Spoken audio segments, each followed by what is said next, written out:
안녕하십니까. 동찰TV의 조승재입니다.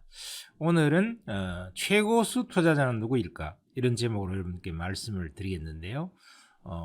여러분들은 이 투자를 하시는 분들이 아마 주변에도 있으실 거고요. 또 신문지상이나 매스컴을 통해서 최고수 투자자다 뭐 이런 얘기들을 많이 들어보면서 여러 성공한 투자자들을 많이 보셨을 겁니다. 그런데 오랜 시간 동안 10년, 20년 이렇게 지켜보면요. 한때 성공을 했던 투자자도 결국 실패로 끝나는 투자자들이 되게 많죠.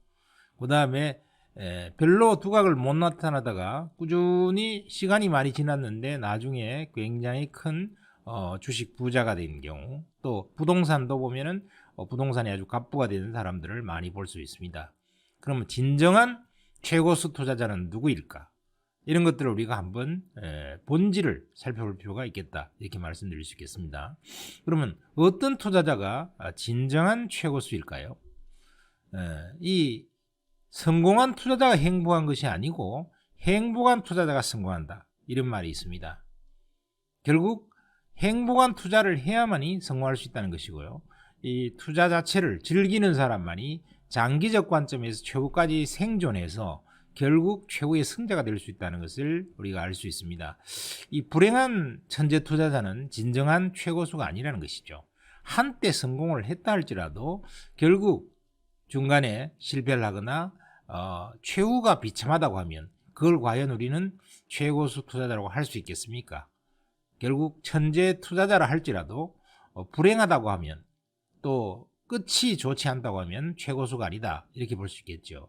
여러분들이 잘 아시는 아이작 뉴턴, 마뉴엘력의 법칙이라든가, 그 다음에 미적분을 최초로 개발한 그런 천재과학자인 뉴턴조차도 1713년에 남해 회사라는 그런 회사에 투자를 했었는데요. 그 13년에 투자를 해서 한 3배 정도 수익을 냈어요. 상당히 그 당시로서는 굉장한 수익을 냈습니다. 그런데 친구들이 7배씩, 8배씩 돈을 버는 거예요. 그래서 자기보다 훨씬 더 이제 막 부자가 되고 하니까 결국 사촌이 논을 사면 배가 아프다, 이런 속담처럼 뉴턴은 이 가격이, 남해 회사 주가가 거의 상투 부분까지 올라갔을 때 자기의 재산을 대출을 내서 몰빵을 쳐버립니다. 그래갖고 90%가 손실을 받습니다. 급등이 있으면 급락이 있는 법이죠, 모든 시세가. 그래갖고 자기 재산을 날렸는데요. 지금 가치로 따지면 한 50억 정도 날린 셈이라 그럽니다. 굉장히 큰 돈이죠. 뭐 사실 우리 과학자가 엄청난 무슨 재벌이 될 리는 없죠. 그래서 상당히 모았던 그 재산 50억을 몽땅 날려버렸다 하는 것이죠. 그 다음에 제시 리버모어라고 여러분들 너무나 유명한 이 1920년대 미국 월스트리트의 거의 제왕이었습니다. 그런데 이 제시 리버모어도 단기 매매를 조금 하면서요, 거래 천재였었는데요. 결국 좀 무리하고 과도한 투자, 이런 것을 하는 바람에 1930년대 넘어오면서 완전히 파산을 해서 결국은 권총 자살을 해버렸습니다. 자, 이런 사람을 우리가 최고수 투자를 할 수 있을까요? 물론 제시 리버모어도 한때 월스트리트의 최고의 갑부였으니까요. 일시적으로 성공한 투자자라고 볼 수 있습니다. 그러나 최후의 성공한 투자자가 아니라는 것이죠. 그러니까 최고수가 아니다, 이렇게 우리가 봐야 된다는 것입니다. 자, 그래서 이 최고수 투자자라고 하는 것은 결국 행복한, 그 다음에 투자 자체를 즐기는, 그리고 지속 가능한 투자자가 최고수 투자자다, 이렇게 우리가 결론을 내릴 수 있을 것 같아요. 자, 그러면은 이 최고수 투자자의 3대 특징에 대해서 한번 알아보겠습니다. 최고수 투자자는 3가지의 특징을 가진다는 거예요. 첫 번째가 투자 결과뿐 아니라 과정 자체를 즐긴다는 것입니다. 우리는 투자를 할 때요, 결과만을 자꾸 보려고 그래요. 그래서 돈을 벌었나 안 벌었나. 그런데 과정이 문제 있는데 운이 좋아서 우연히 돈 번 사람은 결국 망가집니다. 그러니까 과정 자체도 굉장히 중요하다는 거죠. 지금 올해 내년 당장 돈을 못 벌고 있어도 손실을 보고 있어도 결국 과정이 제대로 된 올바른 투자를 하고 있다면 최후의 성공자가 될 수 있다. 그런 사람이 최고 투자자라는 것입니다. 워렌 버핏조차 3년 연속 계속 적자를 보면서요, 손실을 보면서 3년간 거의 50% 반토막이 깨진 경우도 있었습니다. 그러니까 아무리 어마어마한 그런 투자자를 할지라도 계속 돈을 벌 수는 없다는 것이죠. 그래서 일시적으로 그렇게 투자 결과가 안 좋다 할지라도 결국 과정이 올바르고 제대로 돼 있다고 하면 성공적인 투자자가 결국 될 수 있다는 것입니다. 자, 그러면 이 과정 자체를 즐긴 이 투자의 거장들이 무슨 말을 했는가를 간단하게 살펴보겠습니다. 먼저 워렌 버핏, 명실공히 오늘날 최고의 투자자죠. 이 워렌 버핏은 뭐라 그러냐면 나는 행운하다. 나는 행운하다. 그래서 주가 폭락이 즐겁다. 주가 폭락을 즐기는 자만이 결국은 성공한다. 왜냐하면 폭락이 오면 싸게 살 수가 있죠. 그리고 폭락이 왔을 때 완전히 파산할 정도로 그렇게 되면은 한 번의 실패 때문에 못 일어나죠. 그래서 그걸 포트폴리오를 잘 구성한다든가 한다는 것입니다. 자, 존 템플턴도요, 미국의 5대 투자의 거장인데 폭락을 친한 친구로 삼아라, 이런 말을 했습니다. 그리고 오늘날 메리츠 자산운용의 대표이사로 있으면서 상당히 투자에 대해서 올바른 원칙을 설파하고 있는 존리 대표도 뭐라고 그랬냐면은 컴퓨터를 치워버리고 우량 성장주 장기 투자를 즐겨라, 이렇게 얘기하고 있단 말이죠. 그리고 유럽의 최고의 현명한 투자로 알려진 코스톨라니도 나는 재무부 장관보다는 투자자가 되고 싶다, 이렇게 얘기하면서 투자를 즐기는 자기의 모습을 표현해 줬어요. 그리고 우리나라에서도 상당히 투자로 성공한 주식농부도 투자를 할 수 없는 휴일이 없어졌으면 좋겠다. 그만큼 투자를 즐긴다는 얘기죠. 자, 그래서 두 번째 특징은 뭐냐? 최고수 투자자의 두 번째 특징은 돈 욕심을 버리고 내면의 평화를 유지한다는 것입니다.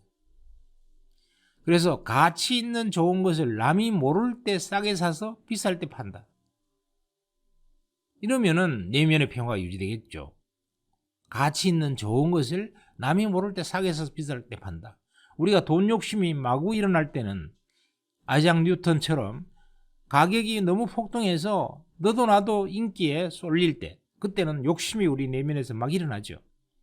그럴 때 우리가 크게 실패할 확률이 대단히 높아진다는 거예요.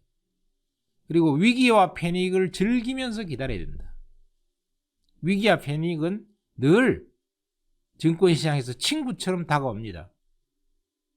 그걸 즐기면서 기다리면 굉장히 싸게 좋은 가격에 싸서 성공할 확률이 굉장히 높아진다 하는 것이죠. 그리고 태풍의 길목에 서면 돼지도 날 수 있다. 이 굉장히 유명한 명언이죠. 중국의 한때 최고의 갑부로 떠올랐던 샤오미의 레이준 회장이 이 말을 썼습니다. 자기가 이 IT의 거대한 바람, 스마트폰의 거대한 이 태풍에 초기 단계에 진입을 했기 때문에 자기가 이렇게 한때 중국 최고의 갑부가 되었지, 자기가 이런 거대한 태풍의 길목에 서지 않았더라면, 시대의 조류를 타지 않았더라면 자기는 평범한 그런 직장인에 불과했을 거라는 것이죠. 그 다음에 이제 돈 욕심을 절제하고 포트폴리오를 잘 유지해야 된다. 우리가 몰빵 투자도 너무 많아요. 그래서 실패를 전혀 고려해 두지 않고 오로지 성공할 거라는 그런 예감만으로 몰빵을 찍어버리는 투자가 많은데, 그럴 경우에 절대로 최고 투자자 될 수 없다. 그러면 결국 한 번은 크게 실패해서 망가진다는 것이죠. 우리가 제시 리버머의 사례에서 봤듯이 그렇습니다.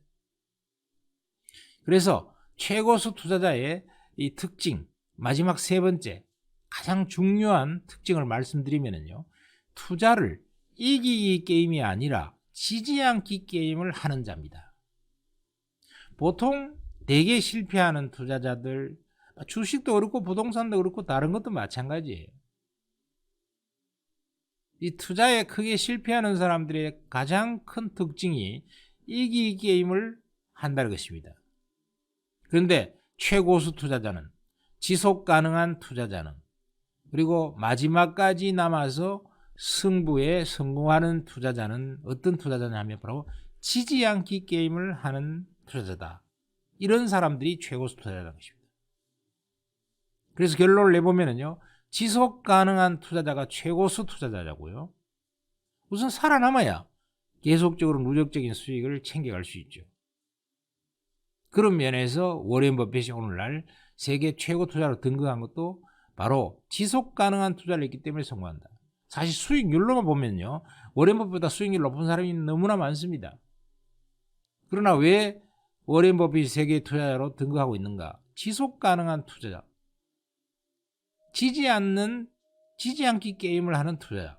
이 때문에 바로 최고의 투자자라고 할 수 있는 것이죠. 기업도 마찬가지입니다. 기업도 지속 가능한 기업이 최고의 기업이다. 오랫동안 살아남아서 계속적으로 복리 수익을 누리면서 성장하는 기업.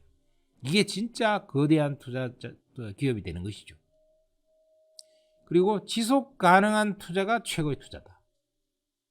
지속 가능한 투자가 최고의 투자고 지속 가능한 투자자가 최고의 투자자입니다. 그러려면 우리는 이기 게임을 하려는 마음을 버리고 지지 않기 게임을 해야 된다. 그러면 결국 이기게 된다. 그리고 복리의 수익을, 복리의 마법을 누리기 때문에 최후의 승자가 되면서 최고 스타가 될 수 있다. 이렇게 말씀을 드리도록 하겠습니다. 자, 구독과 좋아요 눌러주시고요. 앞으로 더 좋은 방송으로 찾아뵙도록 하겠습니다.